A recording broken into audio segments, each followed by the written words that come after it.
A smaller presidential field is now battling for votes in the South.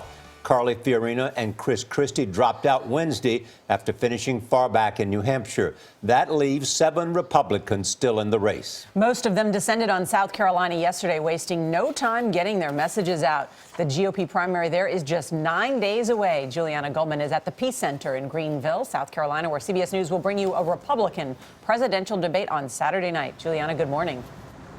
Good morning. The campaigns here are gearing up quickly, getting ready for the next big fight. But despite a smaller field and New Hampshire out of the way, the Republican race is no less uncertain.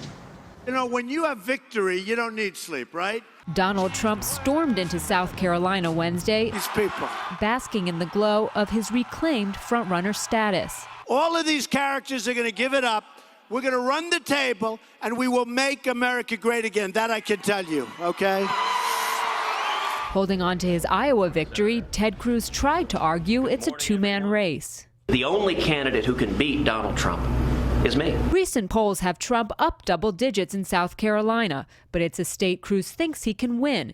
In 2012, 2/3 of GOP voters described themselves as born again or evangelical. Can you imagine Donald Trump as President of the United States, where he spends his time pushing people down to make himself the big dog on the stage? Meanwhile, the diminished GOP field continued their fight to become the establishment alternative to Trump and Cruz. Compare that to Governor Kasich, where he led the charge to expand Medicaid and is quite proud of it. I wouldn't be proud of that, to be honest with you. John Kasich, fresh off his second-place finish, arrived here ready to defend himself. If somebody wants to hit me on it or hammer me on it, God bless them, but I'm not going to back off of this. But he tempered expectations for South Carolina amid questions about whether he has the money and organization for the long road ahead. Looking forward to the Deep South and also to the Midwest.